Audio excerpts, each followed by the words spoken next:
Fáilte chuirde chuig agrán bre fi seach de bhlúirní bhéidir, pudchéile de chud cnúsach le is éan chlás na hallscoile baile a Clia. You're very welcome along to episode 27 of Folklore Fragments, the podcast from the National Folklore Collection, University College Dublin.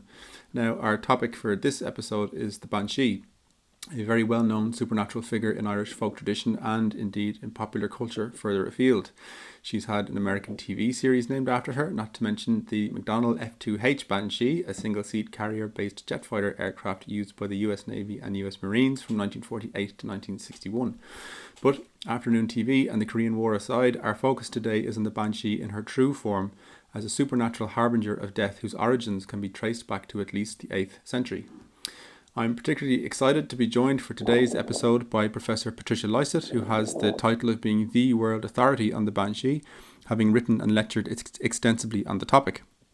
Patricia's book, The Banshee, The Irish Supernatural Death Messenger, was originally published in 1986, with a second edition published in 1996. The great Professor Joseph Laquignage of UCLA wrote that her book was arguably the best study of Irish folklore to have come out of the post-war period, and he further stated that it is exhaustive in its coverage of data, magisterial in its handling of secondary sources, and innovative in its application of theoretical folkloristics.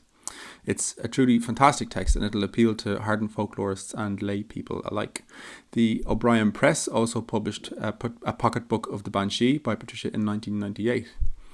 Patricia is a native of County Clare in the west of Ireland, and her academic background is in law and classics, as well as Irish language and literature and Irish comparative folklore and ethnology. Her work has appeared in major international publications, and she's lectured widely in Europe, the USA and Canada, as well as parts of Asia. And aside from her long list of prestigious academic achievements, I'm particularly glad to have her here today, as she is the one who convinced me to study in the Department of Irish Folklore when I first stumbled through the doors there back in 2008. So, Patricia, you're very welcome. Thank you very much, Jonny. So, to start, it's worth maybe considering kind of how should we think of the Banshee, really? Who is she and how, where does she fit in Irish folk tradition? She is, of course, a creature of the Irish imagination. And as that imagination is very rich and varied, we have an immense amount of ideas about the Banshee, which is found in the oral tradition of the Irish people at home and to some extent abroad as well. Those who immigrated in the late 19th century and in the early decades of the 20th century, they brought homeland traditions with them. Included among them were those of the Banshee. So if we want to look then at what the popular tradition tells us to start with, because that is very rich, we find that this otherworld woman, this woman who is said to presage death in Irish families, she's called Banshee in the Irish language, which means the Banshee, which means the woman of the other world. Yeah. So in other words, she has a mystical origin, and she emanates from the other world. In the English language, she's called the Banshee, and that's found throughout Ireland.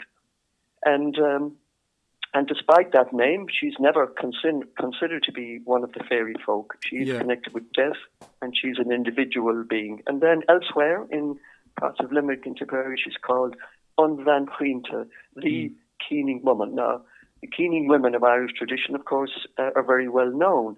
But here we have the definite article there, so it means that she's a specific keening woman. And the context in which it is used and which she appears leaves no doubt about it that we're talking about this otherworld woman who is foretelling death in Irish families. So it's another name for the Banshee, and still yet a more interesting one, and also a very old one, and indicative indeed of the continuity of motifs and ideas in Irish tradition from way back in time, is that she's called, parts of the southeast, she's called the Baib or the Bohinta or the Bow, and that are variant forms of the Irish language word Baif, who was a goddess of war and the announcer of death, of violent death in the early literature. So there's very rich terminology and nomenclature for the Banshee in Irish tradition. The Banshee, the term is used, and the crying of the Banshee is used internationally to this day. Yeah. And somehow it continues to stir the imagination. And that element of the cry is the one that has, shall we say, gained international attention. But there are side by side with that, there's an extremely rich tradition. It's interesting the different names as well, because that's something that I wasn't aware of. I remember your classes on this years ago. The distributions of different kind of name types, and then the association that the word she, meaning technically a kind of a fairy woman, and you note that in the book that Tomás O'Cahasig notes that she originally meant otherworld, but she's not really conceived of as a fairy woman in any typical sense. She's more of a solitary figure. And you mentioned on that the interesting that thing of the bow or the bive.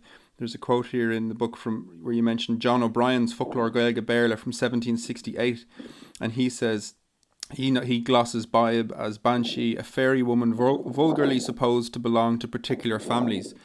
So there's all these different kind of distributions of names and areas, I suppose, that are coming together. Well, there's a very, very rich and varied oral tradition about the Banshee, and in the 70s, when a questionnaire was sent out for me from the Department of Irish Folklore, University College Dublin, as I was starting my work on the Banshee, it became evident that the tradition was alive and well, so to speak, and that people were very much prepared to talk about the Banshee, and they're quite proud of the fact that families were followed. And it was from that rich material that I was able to pinpoint and indeed to map the occurrence of a very special name for the Banshee in the southeastern corner of Ireland. And that name was derived from the word from Baiv, which was the old goddess of war in early Irish literature and an announcer of violent death and battle.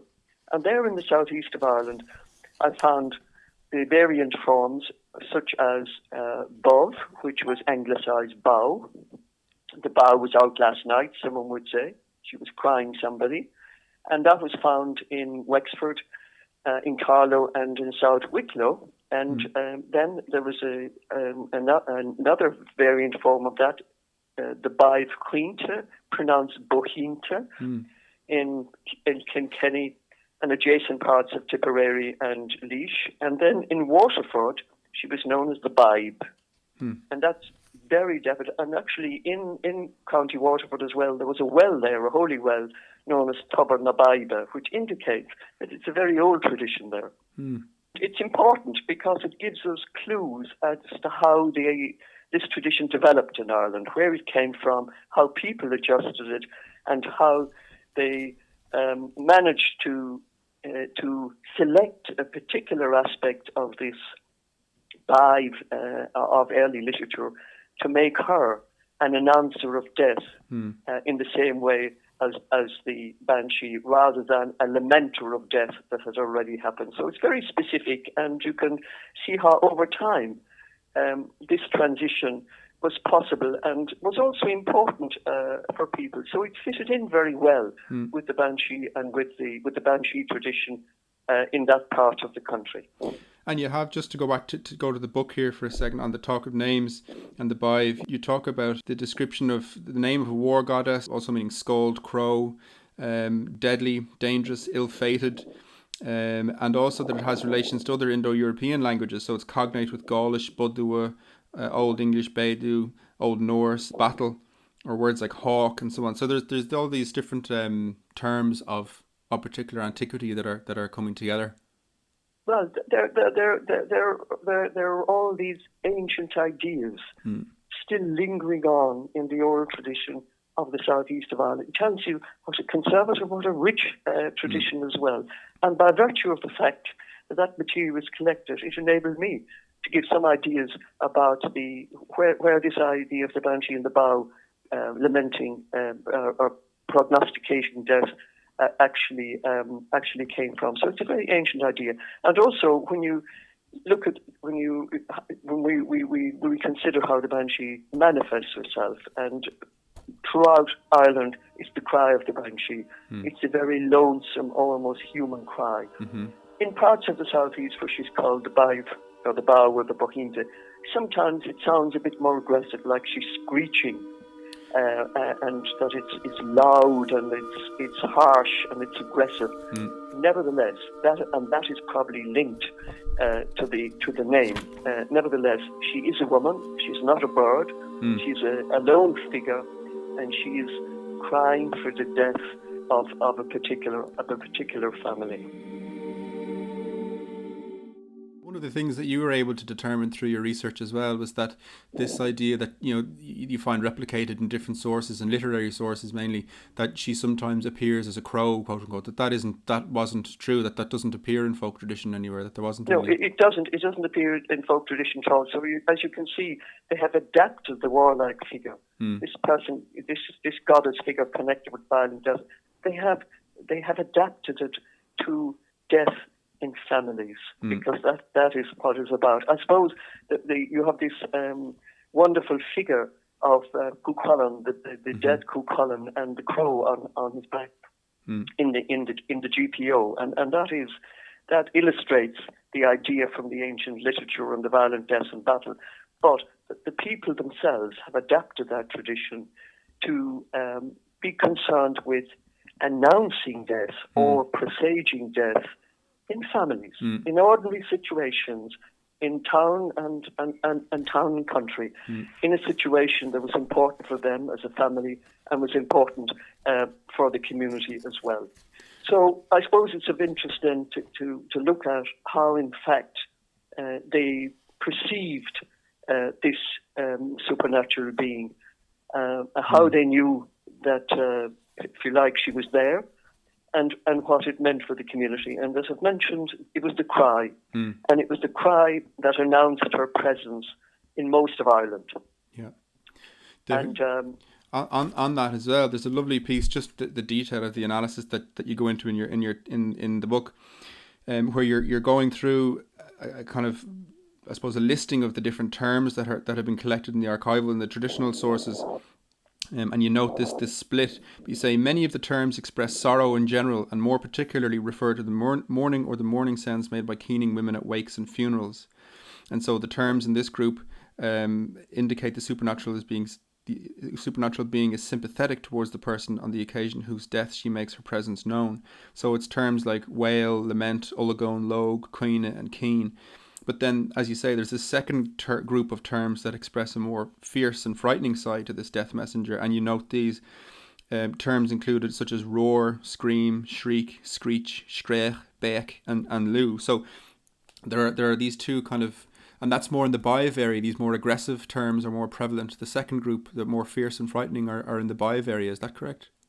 Well, that is true. And that, in a way, shows you the two sides of the patron goddess, who's concerned with the fortunes, who's amenable to the family, and also the war goddess who's protecting the family. And I think these two elements of the older figures come together very well in the old material. And again, it's thanks to the richness of that I've been able to draw out and discuss those two streams.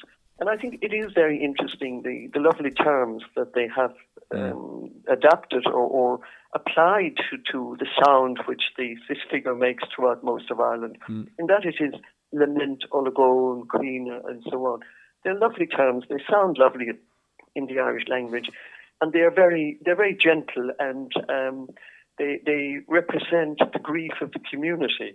Because remember, it is the community who hears it rather than the people in the house.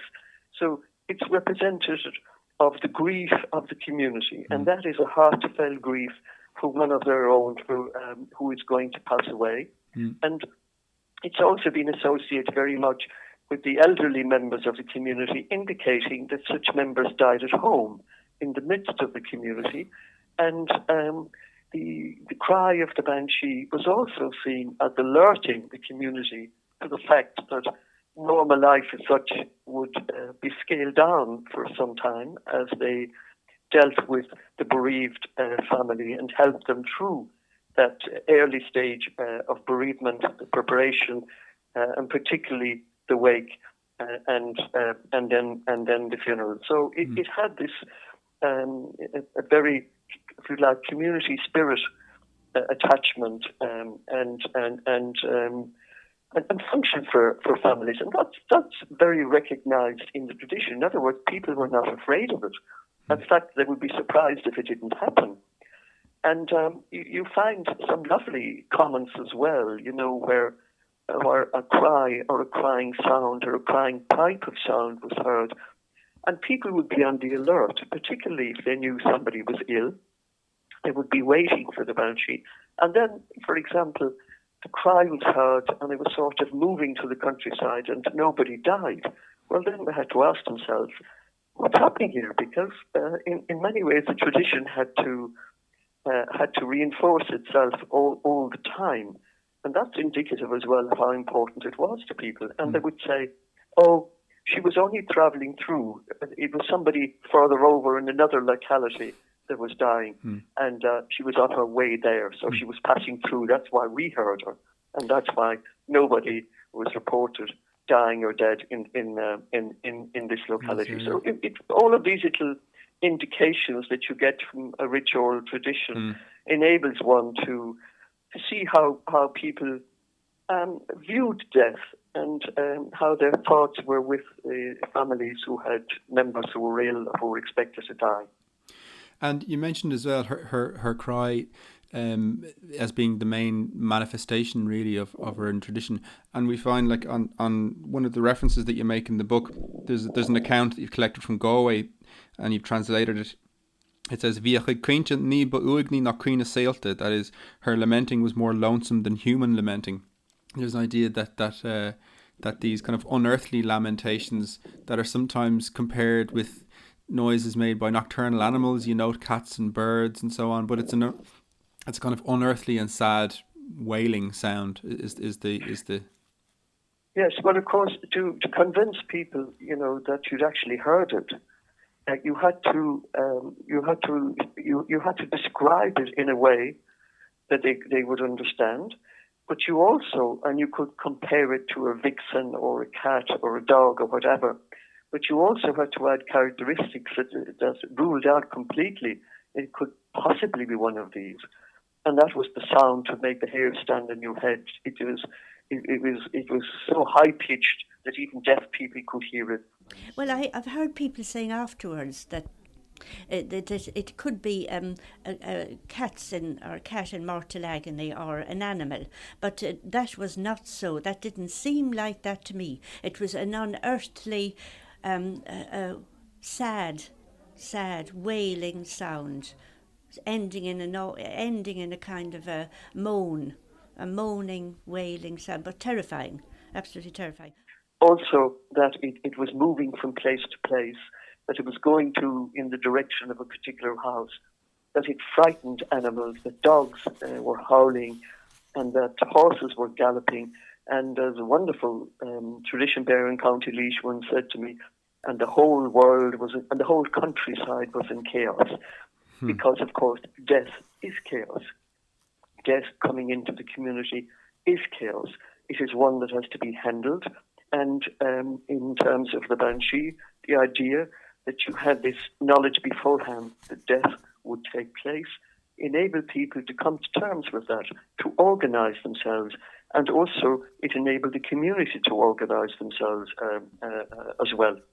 So the idea of it being like something that people could normally compare it with, but being different, and that was part of what we call the criterion motifs in the business, that proved to people it wasn't a human sound. And then, of course, the fact that death occurred convinced them once again that, in fact, the Banshee had been heard. Oh, I could tell you a Banshee one. No, as a matter of fact, if there is such a thing, I have heard it twice. If there is such a thing, I'm not saying there is.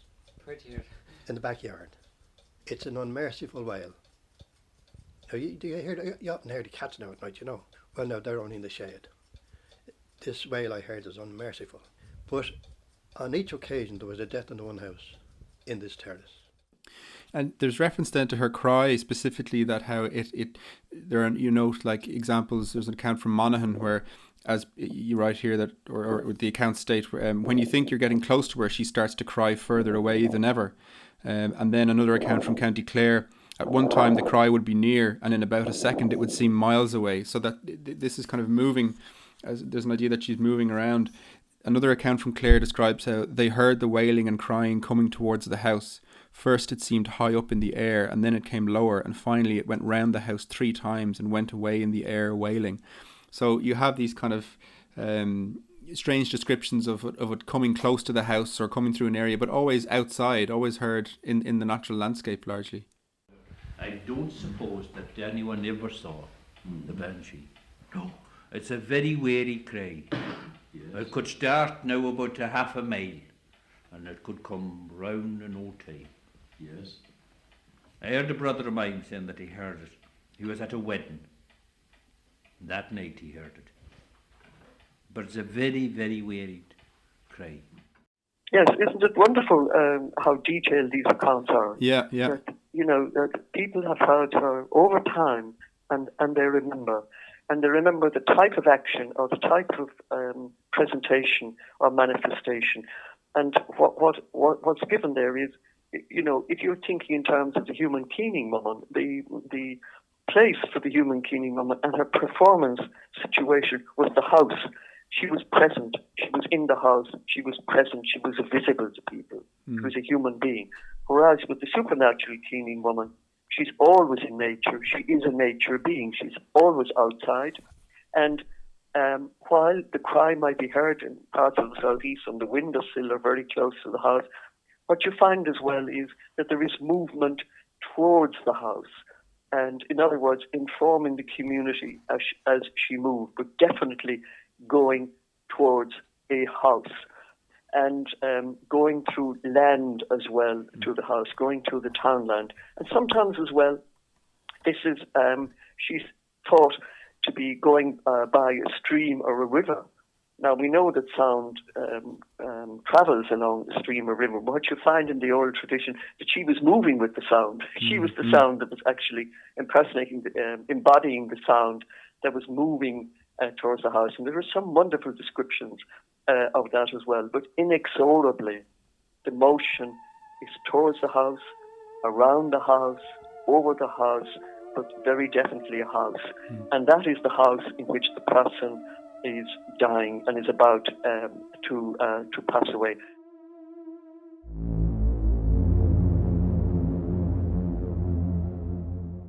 So the old family home is extremely important in tradition. The land is important. The old family home is important. In fact, so important that even if a person passed away or died elsewhere, the sound might be heard around the old family home, even though it were in ruins. It was in ruins. And this could also be the case if somebody died abroad, particularly in the United States, where in the past you had to wait for a letter to come to say that a person had died. I know in the book there's a lovely one from County Roscommon where the sound was heard. Somebody was out, there was a cow calving and the sound was heard, and one of the family said, what was that? And the father says, go to bed now. He says, don't take any notes of it, that's the Banshee. And then 2 weeks or 3 weeks later, when the letter came from America, it said it was at the very same time and all, the very same night and the very same time that we heard the cry. Yeah. So in other words, they didn't know at that moment in time, or the community didn't know that somebody who died in the United States, but nevertheless, the call had been made, so to speak, and they could look back and say, well, we were told, we just didn't decipher it properly at the time, but we were still told. So in a way, it's not a surprise to us. I think that from the way that people talk about that was consoling. We do have a number of accounts which I'll play of in which exactly that's described, where the Banshee kind of crosses to foreign shores and is heard in America, or sometimes is heard in America when somebody dies back at home. What did you call the Banshee in Kerry? Did you have a name? Banshee. The Banshee, yeah. Was that I believed in the Banshee. Did you ever hear her? I did.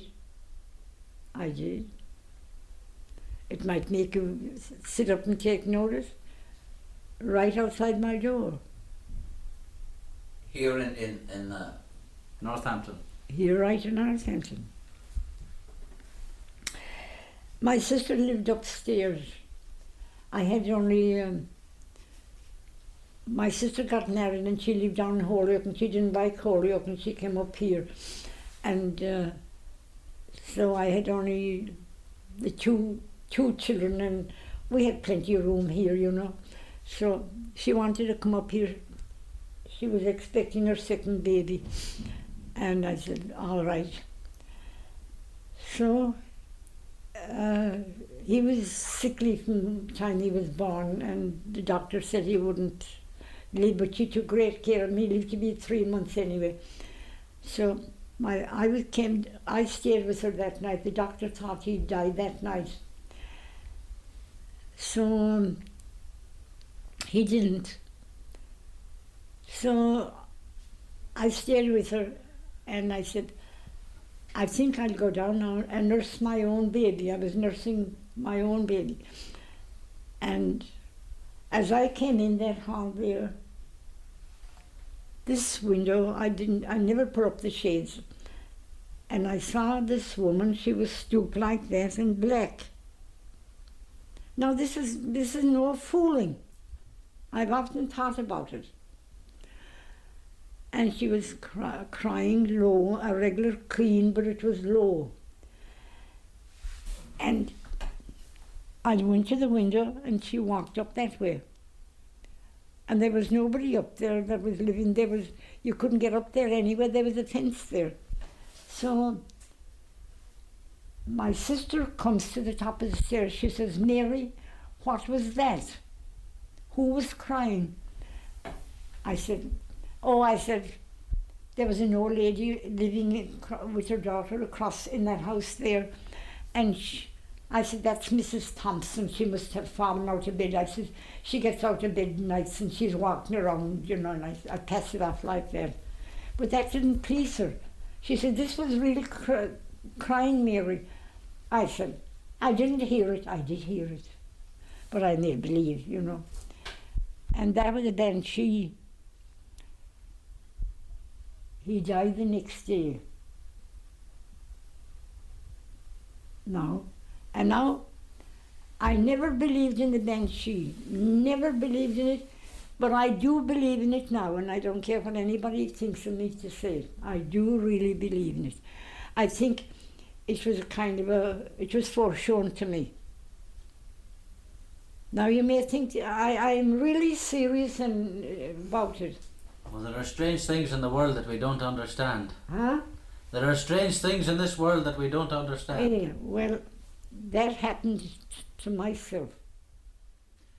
I wanted to go back to something that you mentioned there about the keening woman, and the idea of these lamenters who would keen the dead at wakes in the home.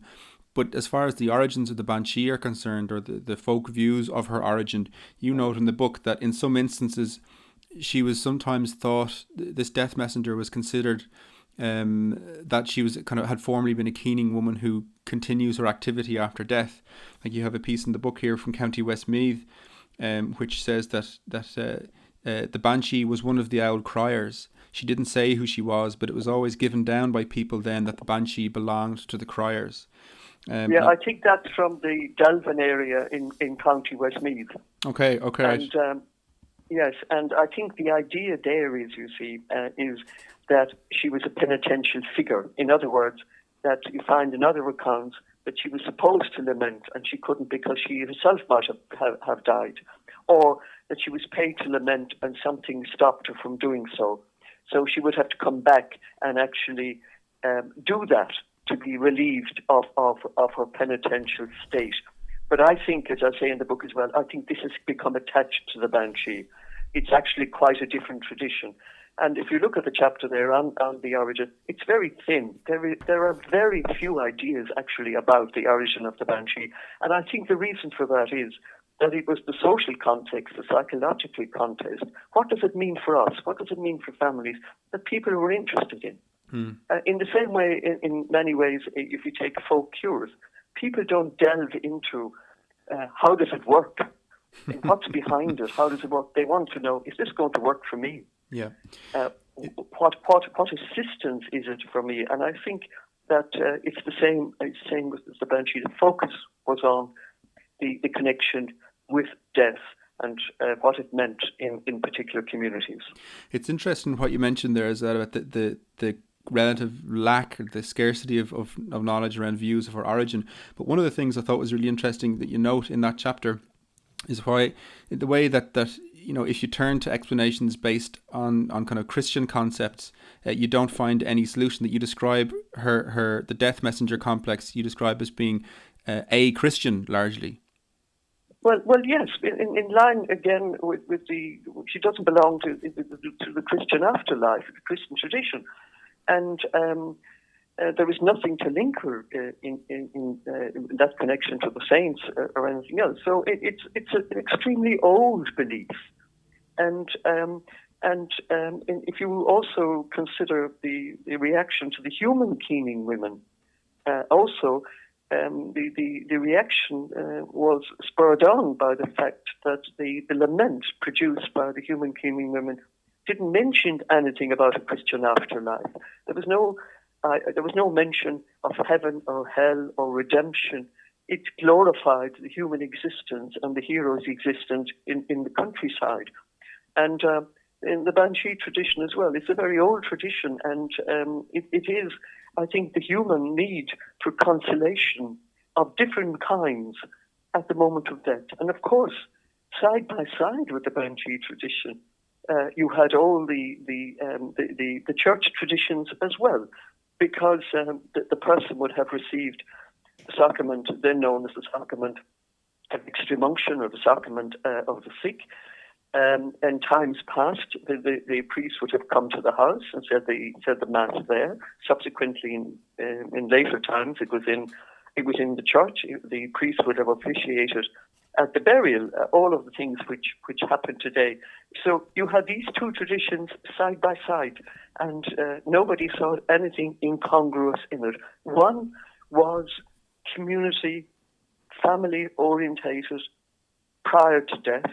And the other one kicked in also prior to death, with extreme unction, and then after the death situation. Because remember, once death had occurred, the Banshee was gone, so to speak. It then was the role of the human keening woman, and it was the role of the church and its various consolations that people still find so consolatory at the present time. So we have these two traditions working there side by side in harmony in people's minds. And one of the I suppose the ways in which he manifests, like you note that the death messenger she restricts her attention to certain families. That's another very popular tradition or popular idea that you find in the traditional stories, and it's implied in lots of belief statements and memorites. Like you list again in the text different terms used to describe the Banshee's connection to certain families, that she follows families, that she comes after families, goes with families, accompanies them, and that she go out, that she that she cries for our people, or the phrase to cry somebody, which is a strange kind of phrase in its way, and that she goes for is attached to. And then you note some 19th century literary sources that she waits upon, attends, or haunts certain families. So what was the connection with the Banshee and specific families? Yes, and again, you will notice there the wonderful richness of the terms used for it. And again, that was thanks to the Irish Folklore Commission and the questionnaire respondents. And the idea behind all of that, I think it can be summed up in saying that she follows them from generation to generation. There is a generational connection there. And it leads, I think, back to the idea that she is, in some way, an ancestress of the family. And this, again, can be linked up to these figures we've been mentioned in the earlier area of the literature, goddesses protecting the inhabitants of particular noble families in their community in their particular areas, the old goddess of war and so on, protecting them in a warlike fashion. So there is this ancestress element there, and that again has been reiterated in the old tradition or adapted. And it said, it's one of your own coming to take you away. In other words, that it's one who's gone and who's coming back to take you to the other side. In other words, you're not going unaccompanied into the unknown world. You're actually being brought over the line by one of your own, and they will introduce you to the family dead on the other side. Again, it's a very consoling idea, like you find in the Christian tradition of joining the faithful departed. It's another way of saying that. So that ancestral connection is very strong, and that is expressed in modern day terms, saying that she follows the O's and the Macs. And these are families, noble families of Gaelic origin. So to say you were followed by the Banshee was to indicate that you might have been a step above the rest, so to speak, that you had a noble background, but I think particularly lying at the back of that you had land and you had entitlement to land, even if not then, but once upon a time, before the old Gaelic world fell asunder in the 17th century, and so on. So in other words, it ties you to the land, and it ties you to the land of Ireland. The Banshee was regular in Ringsend, and the people believed in it. Yeah. There was a lot of families that when the Banshee would cry, there'd be a death in the family. My husband said he heard the Banshee himself. He never forgot it. It was about 12 o'clock at night, and they were coming home down round Pembroke Street, that way, up that way, and the crowd of the lads all. And he said that there was 3 unmerciful screeches, and there was like a doctor travelling that night, wherever he was going, and he took off, left the bag down, blessed himself, took off his hat and left them with the terrible screeches. They said it was the Banshee. It was a woman. The Banshee was supposed to be a little woman, but she was very regularly heard in Ringsend. And the country people always believed, from one generation, they believed in her, that she was always down in the country, and they brought that tradition up with them.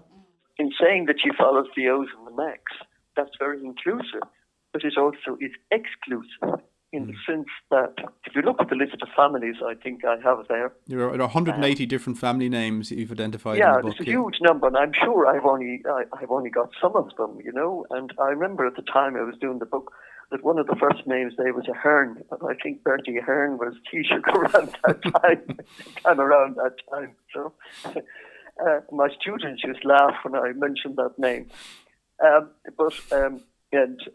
Not for any ill-purpose reason, I can assure you, it was just sort of coincidence. But so it was exclusionary. In other words, what I was saying in a way that there were others who were not entitled to the land, and those were people who had got land in late 17th century Ireland and so on, and people were very, very sort of definite about that. So it was inclusionary and also exclusionary at the same time. And that idea, I think, has lingered on, because I think I said there in the book as well that people would say, you know, I heard a Banshee last night, but she doesn't follow my family. She follows the family in Miler Road, Delvin, County Westmeath, and people would know which families were followed. And then I also recall a woman from the suburbs in Dublin saying to me, I heard the Banshee last night, she said. I remember it vividly, and she gave a very vivid description of the Banshee, but she said she wasn't worried because it didn't follow her family. And that she said a neighbouring family died. So you have this recognition that there are different types of moments of death. And of course the Banshee was brought into that category of omens of death. I mean, other families, birds knock at the window, or they come into the house, or lights surround the house. In other words, there is something which tells the family that death is approaching. And that clearly is the kernel of the idea here, you know, that death is approaching. And the idea that nobility as well, there's isn't there that poem regarding the Banshee, I think it's in Kerry, and she's lamenting, the one with Pyrrhus fairy tale. Yeah, and they're frightened. The peasants are frightened, and she stops and scolds them and says, "I don't lament your sort," or something to that effect. Yes, and he said that the poet said, "Ni queen and menor shivur lehetsa." The Banshee doesn't cry the likes of you. In other words, they were the hucksters and so on, the people who probably had got man, not the noble Anglo-Norman Fitzgerald family. So it's very clear there. And he also mentions the Shivan, or the woman that cried in the various areas in the land which they owned as well. So it's very clear that idea is where you had to be, you were noble Gaelic. The Banshee cried for you, and I mean, this idea, I suppose, has been watered down in the tradition. But nevertheless, the idea of the Banshee cries for you was something that people were very proud of. And again, it's not really, good manners in the case that you didn't say it yourself. The important thing was that the community knew it. And that they knew the Banshee, they were expecting the Banshee if somebody was very ill to cry. And of course, that was a step up for the family in question, that the community knew that this particular individual, this particular omen of death followed for the family. So there again, there was, in fact, you get the idea from the tradition that the person couldn't die until the Banshee was heard, because that she followed, she told, and the person died. And in other words, she had come to lead them to the community of the dead, of their own dead, on the other side. And so, as a kind of an ancestress, you note in the book as well that this is a very old idea, and you suggest that she might be on par with the Old Norse female spirit, the Fylgja. What I'm doing there is I'm showing that in other cultures, you also had the device of Brow, the white woman, or the Fylgja, that were associated with death in certain families. So it's a very old idea and a widespread idea. And then in Ireland, you have this particular version of it. And the fact that we have such a rich early literature, early literature, and the fact that we have a rich oral tradition. And it's really interesting to look at the continuities and the changes between both. And as death is ever present, clearly it's an area which is richly covered in both traditions. I want Patricia just to play a brief piece of music here, very briefly, from a fellow Clare native, Mike O'Russell. And this is a reel. Oh, North Clare, yes. Yeah, and this is a reel that takes its name from the Banshee. This is the Banshee reel. Oh, yes, and I presume it's the tin whistle. It is, of course, yeah. Oh, wonderful, thank you.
So we were mentioning there the different, I suppose, her origins and manifestations, but apart from the aural manifestations, there are also traditional accounts of visual manifestations where she's seen. Like they're less frequent, I think, from your research, but she's described in a variety of different details, but largely she generally appears alone. Is that correct? Oh yes, I mean and I think it's very important to point out the word the on Banshee. It means that the families followed have their own Banshee.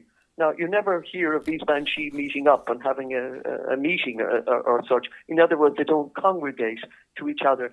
Each family retains its own. And this is a very important element. And because also she has developed in tradition as the ancestors of the family, clearly then she would be generally speaking, a person of elderly visage. And she would be regarded as being a small individual with long hair, generally grey hair, and with an elderly gait and complexion. and she's also quite small, and she's, of course, out, she's a nature figure, she's moving in the countryside, so she's dressed as an elderly woman would have been in the 19th or early 20th century. In other words, she's wearing very often a cloak. And also, from the point of view of convincing others that you have seen the Banshee, obviously she has to be dressed in something that's visible. So there are different colours, but the most common one is white, which links her to the ghost world as well, of course. So she's dressed in white, and because she's an elderly figure, a female figure out in nature, she's said to be barefoot, as indeed many elderly women were, who wore the cloak, and people who didn't as well, who walked through fields, going to mass, early mass in the morning, or going to town. They would bring their shoes with them and wash their feet at a place that are well towards the town, and then put on their shoes and do the same on the return journey. And interesting as well is the fact that she's bareheaded. Now, when you see figures, depictions of figures with a cloak, generally the cloak is if they're out in the countryside, the cloak, the hood of the cloak is on their head. That was its purpose. But here it isn't. And the reason for that is that in many parts of Ireland, particularly in the southeast and going northwards a bit towards the south, but not very much, just to East Munster, and in the southern parts of Connacht and Ulster, she's said to be combing her hair. Now, it's important to point out that she's not said to be tearing her hair, because that is what the human cleaning woman does. And you find that in the Irish tradition, you find it in the traditions in Europe and elsewhere as well, the tearing of the hair as a sign of grief. But here she's combing her hair, and it's led to a really very distinctive legend, the migratory legend of the Banshee's comb. And I say migratory because it has travelled throughout Ireland. You don't find it, as I pointed out, in all of Ireland. You don't find it outside of Ireland. But it's very definite, and it involves the idea. I suppose people sort of ask themselves, what is she doing in her spare time? Where is she when she's not signalling death? And and again, the richness of the imagination, they came up with the idea that she is a nature figure, so she's there somewhere in nature. And because she is a figure of the other world, she would, of course, be betwixt and between places. And where she's generally found is at the boundaries of townlands, at rivers, or indeed, much more commonly, at a stepping stone or a stile you find in ditches and so on, where people were out at night, maybe going to wakes, maybe going to dances, maybe visiting neighbours' houses, and they would cross through the land. They would take a short cut through the land. And you find in so many places they were to facilitate that. They were stepping to stiles over the various walls and ditches. So she's encountered in that liminal place, belonging neither to here nor to there. And the individual, generally speaking, it's a man. If the comb is taken aggressively from the Banshee, he snatches her comb from her, and he runs off, and he comes home, and he's lucky if he gets in home because she follows him, and there is this wonderful version of the legend which I have there in the book as well. And it's told, it's a County Galway one where a person was out in the bog, and he was dealing with turf. He was saving the turf there, and there was a stream or a little lake there, and he came upon the Banshee. And in this instance, she's washing clothes there, which you find in the Galway tradition, which of course again links her to the old goddess of war. And she also has a comb. Now, he didn't snatch what she was washing, he snatched the comb. And he ran home with it. And there's a wonderful description of him running home and the Banshee tearing after him in a most extraordinary fashion and screaming and aggressively after him. And she has a beetle in her hand, which was a sort of a paddle. And this was used by women to wash clothes, to batter clothes. And she flings the beetle at him, and he gets away. And he runs again, and she follows him, and she flings it a second time, and he escapes. And the third time she flings it, he's just made it in his own home. In other words, he's back in the human world. And he closes the door to keep her in the outside world. And the beetle hits off the gable end of the house. And it says, anytime you go back to that house, you'll see the gable end of the house split in two even halves. And that's how it happened. And then you follow on. At the follow on, of course, she has to get back her comb. It's clearly very important for her. And to communicate with the outside world, which of course the world, the night world is the world of the dead and the world of the other world. There is a saying that you find throughout Europe, the day is for the living and the night is for the dead.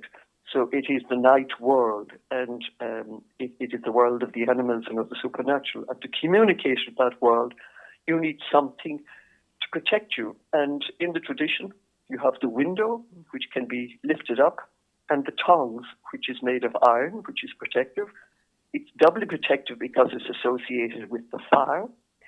And that is used. And it's interesting that it's used generally by a man, because usually the tongs is the property of the woman of the house, because she uses it around the fire. That is her domain of activity, or was her domain of activity in the past, the open fire. So it was quite a long tongs. And he grabs the comb with that. He puts it out the window to her. She takes the comb and she takes half the tongs with her. Or as the woman down in County Laois said to me, she twisted it up like a ball of twine. And this woman said, and I know where that tongs is to this day, and it's twisted up like a ball of twine. In other words, it was dangerous to interfere with the supernatural world. So that was another element of the Banshee, and that was the development of the tradition. And the message there was not to be out late at night, and not to accost people you meet out late at night, and certainly you should know that you might meet the Banshee, particularly if there was somebody ill in the locality. So it's a development of the tradition, and it's a wonderfully, wonderfully rich tradition. I remember the comb legend from my own childhood as well, and the idea that it had to be returned to where out the window, but that something would be mangled. And there was even for years in the Folklore archive, down at the back of the archive, sticking out from beneath some of the shelving on the floor, was a comb, which I didn't pick up for years. It was kind of stuck, half jutting out, but I made sure to leave it well alone. Oh, I think you're very lucky, because you find that actually in Dublin, in the Dublin tradition as well. And I remember this woman again, I think it was from the Crumlin Rinchicore area, saying to me they were always warned not to pick up a comb, and particularly a comb that had teeth missing, because it could be the Banshee's comb. That's something I remember from my own childhood, yeah. Well, I don't know when you saw it, but I remember when even before that now, if you saw a comb on the ground, they'd say, that's the Banshee's comb, don't touch that. You know, you were warned against it immediately. And you believed it, like it was the Banshee's comb. Oh, no. Yeah. Any of you know any ghost stories? Ghost stories. Yes. Do you know ghost See, my uncle Jackie was going for a walk to go for work, and on the way he was going down the road from our place, and he seen this person brushing her hair. It was white, and it was a banshee. Banshee. What happened? And we just fly down from the ridge through the comb, and the banshee through the comb, but she didn't get him. And the connection with her hair always features so prevalently, and this image of her combing her hair. Do you have any idea of where that stems from? Well, I think you find this in the older literature as well. The women who emanate from the other world, they have long hair. And you find this in a whole variety of women emanating, coming out of the other world. And I think that links her with, again, with the idea of the she's or the other world dwelling, that is a characteristic. It's in the older literature. And also, of course, it's linked with the people of the sea, with the mermaid combing her hair. She is, and she is also another world woman from the other world underneath the sea. I think it is, and you find it of the Shivan, of the Ashling poetry as well. And actually, again, in this very rich County Waterford tradition, there is some tradition. It's an image tradition, but it's there. that she might, as well as being an elderly individual, that she might be a tall, beautiful, long-haired individual. So you have these two elements again of the she-woman of the early literature, the long hair, and the bride figure, if you like, of the goddess of war, looking quite differently. So the hair, it tells us that she is from the other world, and also that she's connected, that she has a death connection, if you look at it in terms of the Bible as well. So it is again the richness of the early literature and the richness of the old tradition that allows one to make these suggestions in relation to continuities and change between the older and the later tradition, popular tradition. And then, apart from the kind of combing her hair, or that idea of the comb, there's also the another kind of legend you note in the book, legends of interference, where she's kind of offended and interfered with. But the shirt legend, where she's washing her clothes in a river, and you mentioned the idea that she has a beetle often with her that was used to wash clothes. But what's the basic premise of the shirt legend, so called? Well, that's the name I put on it, because I think it's the shroud she's washing. And you can find that in the North Clare tradition, in Cogabrail Regaul, and it's very much in the old tradition of County Galway, that she's washing clothes at the stream. And of course, this links her again to the washer at the ford idea, the woman who presages violent death and battle. Yeah. Again, it's the bride figure, the other goddess, the other side of her, if you like, the protectress of the family, the warlike element of her. And again, in the old tradition, she's not linked with violent death and battle. She's portrayed as washing clothes at a stream. And in some of these, we find that it's actually the shroud of the person who's going to die that she's washing. In other words, that's how it has developed in the old tradition. And then, of course, the individual, generally a male again, a young fella, snatches it from her or says something to insult her, and he goes to the wake house and she comes in and takes the shirt off him and goes off. In other words, she was giving him an indication of how he should behave out at night, and how if you like, the other world of the night should be respected, and those who dwell in it. And in relation to that, you mentioned the archive and the comb and so on. I recall when I was working on the Banshee, I was looking for this depiction of the washer at the ford in the old tradition, connected with battle. And I recall that I was searching for it in the Battle of the Boyne and other major battles that had a very decisive influence on life in Ireland from the 17th century. And I wasn't finding it. And then on one occasion I was in the archive, and I was looking for a particular volume of the manuscripts. You know what I'm talking about, and those who are familiar with the archive in the national, if it's now called the National Folklore Collection, you know that they're kept in a particular room there in the archive room. They're green volumes, and they have the numbers of the volumes on the back.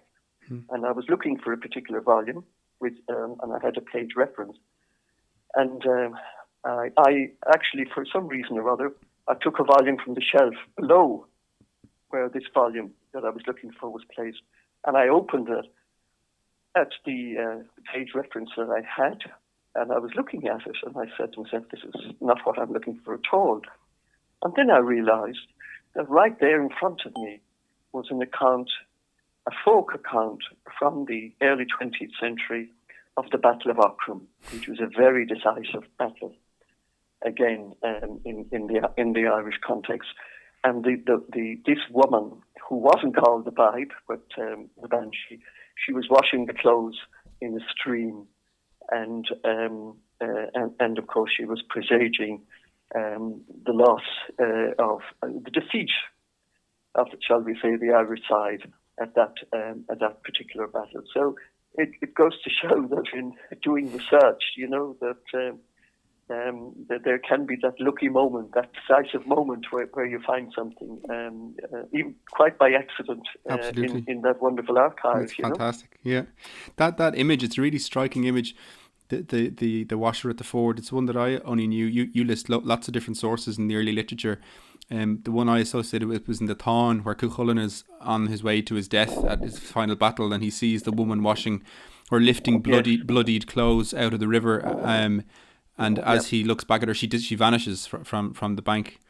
And so yes, and it's interesting again how that the continuity stayed there, and how it came down into the oral tradition, courtesy of the Banshee, and how it was adapted to sort of, if you say, a normal situation where somebody is washing the shroud or where somebody is dying, because it's occurring in the context of a young man going to a wake, and so the link with death remains, even though it's not violent death, although her reaction is indicative of somebody who shouldn't be interfered with, shall we say.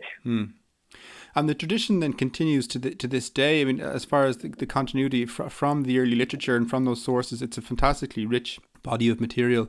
It's still in many instances kind of in folk tradition nowadays. There's a belief that transcends kind of country and town. It's found the country over, really.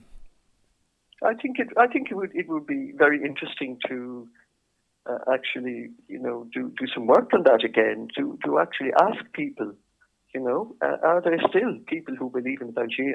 There are. I feel quite sure, and also it would be also of interest to know, are they as prepared to talk about it as they were in the past? And in the context of other omens of death as well.